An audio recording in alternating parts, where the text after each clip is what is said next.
So where do I go to find my color palettes and build my illustrations and logo designs?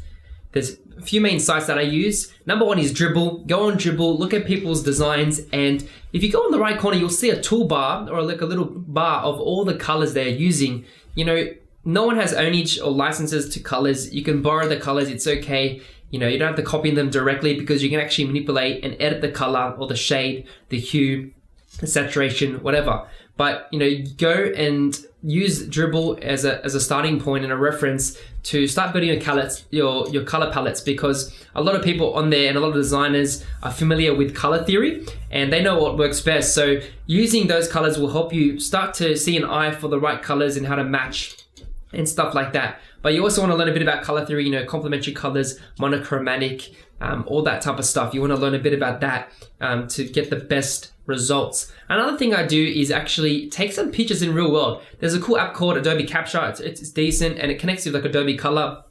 And what you can do, you can take a picture if you're out in the street or in the city or wherever you are. If you see something cool, you can just take a picture, and what's going to happen, if you connect it to Adobe Color, then it's going to grab those colors from that, and you can select different modes, and you can get like a muted palette or a bright palette or a monochromatic, and it's going to look really cool. So that's a couple things that I do. Another thing is that you can grab images online if you're not out and about. So Unsplash is a good place to go. High-res images, and they're free.